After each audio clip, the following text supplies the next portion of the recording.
ఇతను పెళ్లి చేసుకున్న అమ్మాయి చాలా అందంగా ఉంటుంది, ఆమెకు కూడా ఇతనంటే చాలా ఇష్టం. కానీ ఇతను మాత్రం తన భార్య మీద ప్రేమ పెంచుకోకుండా బయట ఉన్న అమ్మాయి మీద కామంతో తన భార్యకి అన్యాయం చేస్తూ ఉంటాడు. అది తెలుసుకున్న ఈమె తన భర్తను ఏం చేసిందనేదే ఈ మూవీ స్టోరీ చాలా ఇంట్రెస్టింగ్ గా ఉంటుంది. ఎక్కడ స్కిప్ చేయకుండా ఎండింగ్ వరకు చూడండి. ఇక మూవీ స్టోరీలోకి వెళ్ళిపోతే మూవీ స్టార్టింగ్ సీన్ లో ఈ మూవీ మెయిన్ లీడ్ కవిత.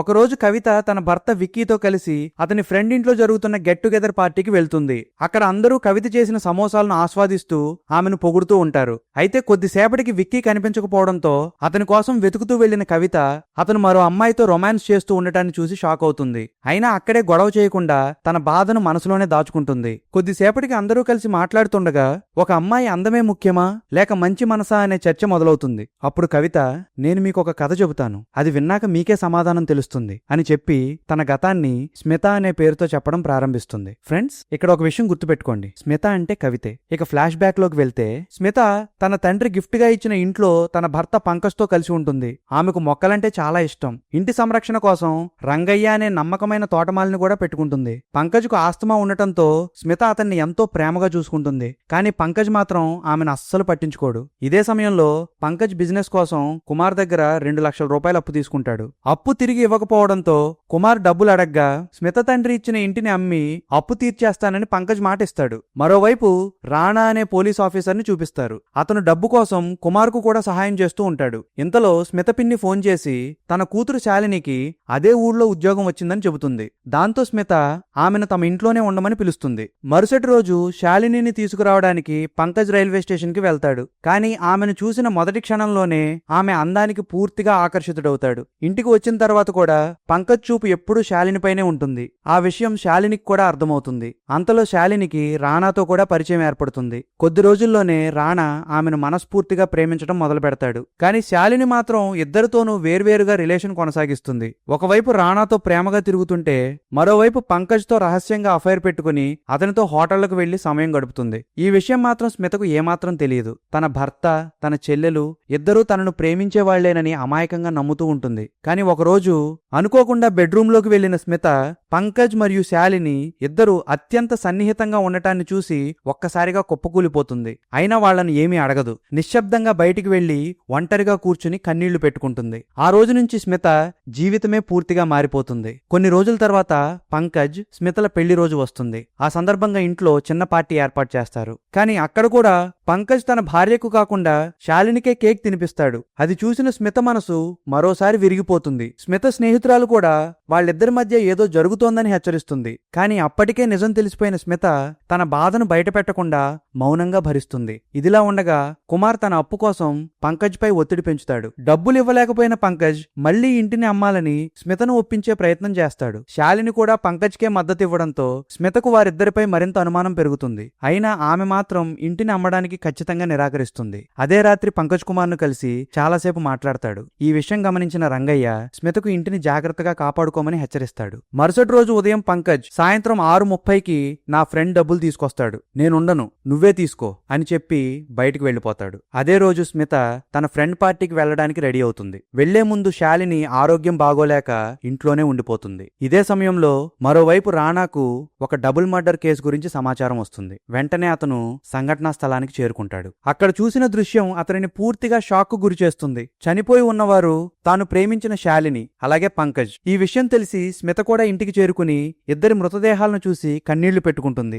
కేసు దర్యాప్తు ప్రారంభించిన రాణాకు పంకజ్ పై కుమార్కు అప్పు ఉందని తెలుస్తుంది. వెంటనే కుమార్ను విచారించగా అతను ఒక సంచలన నిజం చెబుతాడు. అసలు ప్లాన్ ప్రకారం స్మిత ఇల్లు అమ్మడానికి ఒప్పుకోకపోవడంతో ఆమెను చంపాలని కుమార్, పంకజ్ కలిసి ప్లాన్ చేశారని ఒప్పుకుంటాడు. ఆ రోజు సాయంత్రం 6:30కి స్మిత ఇంట్లోనే ఉంటుందని భావించి కిరాయి హంతకులను పంపించారు. కానీ అనుకోకుండా స్మిత పార్టీకి వెళ్లిపోవడంతో ఆమె స్థానంలో ఇంట్లో ఉన్న శాలినినే స్మిత అనుకుని హత్య చేశారు. ఈ నిజం తెలిసిన తర్వాత రాణాకు మరో పెద్ద ప్రశ్న ఎదురవుతుంది. అయితే పంకజ్ని చంపిందెవరు? ఆ ప్రశ్నకు సమాధానం వెతుకుతూ అతను దర్యాప్తును మరింత లోతుగా కొనసాగిస్తాడు. దర్యాప్తును మరింత లోతుగా కొనసాగించిన రాణాకు పంకజ్ మరియు శాలిని మధ్య అక్రమ సంబంధం ఉన్న విషయం తెలుస్తుంది. అదే సమయంలో స్మిత వెళ్లిన పార్టీ ఫోటోలను కూడా జాగ్రత్తగా పరిశీలిస్తాడు. ఆ ఆధారాలన్నింటినీ కలిపి చూసిన తర్వాత రాణా నేరుగా స్మిత ఇంటికి వెళ్లి పంకజ్ని చంపింది నువ్వే అని చెబుతాడు. ఆ మాటతో అసలు కథ బయటపడుతుంది. పంకజ్, కుమార్ కలిసి తనను చంపాలని ప్లాన్ చేస్తున్నారని స్మితకు ముందే తెలిసిపోతుంది. దాంతో వాళ్ల ప్లాన్నే వాళ్ల మీద తిరగరాయాలని ఆమె నిర్ణయించుకుంటుంది. ముందుగానే శాలిని ఇంట్లో ఉండేలా ప్లాన్ చేస్తుంది. ఆమె టిఫిన్లో మందు కలపడంతో శాలిని ఆఫీస్ నుంచి మధ్యలోనే ఇంటికి తిరిగి వస్తుంది. అంతేకాదు, పంకజ్, శాలిని ఇద్దరూ ఒకరినొకరు సంప్రదించకుండా వాళ్ల ఫోన్లలో నంబర్లను కూడా బ్లాక్ చేస్తుంది. దాంతో కిరాయి హంతకులు ఇంట్లో ఉన్న శాలినినే స్మిత అనుకుని హత్య చేస్తారు. కొద్దిసేపటి తర్వాత స్మిత ఇంటికొచ్చి చెల్లెలి మృతదేహాన్ని చూసి ఏడుస్తుంది. అంతలో పంకజ్ కూడా అక్కడికి చేరుకుని శాలినిని స్మితే చంపిందని అనుకుని ఆమెపై దాడి చేయడానికి ప్రయత్నిస్తాడు. కానీ అదే సమయంలో అతనికి తీవ్రమైన ఆస్తమా అటాక్ వస్తుంది. అతన్ని కాపాడే అవకాశం ఉన్నా స్మిత మాత్రం ఈసారి వెనక్కి తగ్గదు. ఇన్నాళ్లు తనను మోసం చేసిన వ్యక్తి ఇక బ్రతకకూడదని నిర్ణయించుకుని కత్తితో పంకజ్ను చంపేస్తుంది. ఆ సమయంలో ఆమె చీరపై రక్తం పడుతుంది. అయితే ముందే అదే రంగులో మరో చీర సిద్ధంగా ఉండటంతో వెంటనే దాన్ని మార్చుకుని ఏమీ జరగనట్టుగా మళ్లీ పార్టీకి వెళ్లిపోతుంది. తర్వాత పోలీసులు ఫోన్ చేసిన తర్వాతే తిరిగి ఇంటికొస్తుంది. పార్టీలో తీసిన ఫోటోల్లో స్మిత 2 వేర్వేరు చీరలు కట్టుకున్న విషయం రాణా గమనిస్తాడు. అదే అతనికి ఈ కేసును ఛేదించే అతిపెద్ద ఆధారంగా మారుతుంది. అన్నీ బయటపెట్టిన తర్వాత రాణా, ఇల్లు అమ్మేస్తే ఈ కేసును ఇక్కడితో ముగిస్తాను అని స్మితకు ఆఫర్ ఇస్తాడు. కొద్దిసేపు ఆలోచించిన స్మిత ఆ ఆఫర్కు ఒప్పుకున్నట్టే నటిస్తుంది. మరుసటి రోజు ఇంటి అమ్మకానికి సంబంధించిన డాక్యుమెంట్లు రెడీ చేసి వాటిని చెక్ చేయడానికి రాణాను ఇంటికి రమ్మని స్మిత పిలుస్తుంది. రాణా ఇంటికి రాగానే స్మిత అతనికి కాఫీ ఇస్తుంది. కానీ రాణాకు అనుమానం వచ్చి ఆ కాఫీ తాగడు. ఆ తర్వాత డాక్యుమెంట్లు చెక్ చేస్తూ, పంకజ్, కుమార్ నిన్ను చంపాలని ప్లాన్ చేస్తున్నారని నీకు ముందే ఎలా తెలిసింది అని ప్రశ్నిస్తాడు. అతను మాట్లాడుతూనే పేజీలు తిప్పడానికి పదే పదే తన వేళ్లను నోటికి తాకిస్తుంటాడు. అదే అతను చేసిన అతిపెద్ద తప్పు. కొద్దిసేపటికే రాణా శరీరం పూర్తిగా బలహీనపడిపోతుంది. చేతులు, కాళ్ళు కదలకుండా పోతాయి. అప్పుడు స్మిత అసలు నిజం చెబుతుంది. రాణా పేజీలు తిప్పేటప్పుడు వేళ్లను నోటికి తాకించే అలవాటుందని ముందే గమనించిన ఆమె డాక్యుమెంట్ల అంచులపై విషం పూసి ఉంచుతుంది. అది తెలియకుండా రాణానే తన చేతులతో ఆ విషాన్ని శరీరంలోకి వెళ్లేలా చేసుకుంటాడు. కొద్దిసేపటికి రంగయ్య అక్కడికి వచ్చి ఇంటి అమ్మకానికి సంబంధించిన పనులన్నీ పూర్తి చేస్తాడు. ఆ తర్వాత కదల్లేని స్థితిలో ఉన్న రాణాను ఒక గోనె సంచిలో వేసి చెరువులో పడేస్తాడు. అందరూ రాణా చనిపోయాడని అనుకుంటారు. ఇక మరోవైపు స్మిత తన ఆస్తి మొత్తం అమ్మేసి తన పాత జీవితాన్ని పూర్తిగా వదిలేయాలని నిర్ణయించుకుంటుంది. తన పేరును స్మిత నుంచి కవితగా మార్చుకుని మరో నగరానికి వెళ్లి కొత్త జీవితాన్ని ప్రారంభిస్తుంది. అక్కడే ఆమెకు విక్కీ పరిచయం అవుతాడు. కొంతకాలానికి ఇద్దరూ పెళ్లి చేసుకుంటారు. ఇక్కడితో ఫ్లాష్ బ్యాక్ ముగిసి కథ మళ్లీ ప్రస్తుతానికి వస్తుంది. కవిత చెప్పిన కథ మొత్తం విన్న విక్కీకి స్మిత అంటే కవితే అని అర్థమవుతుంది.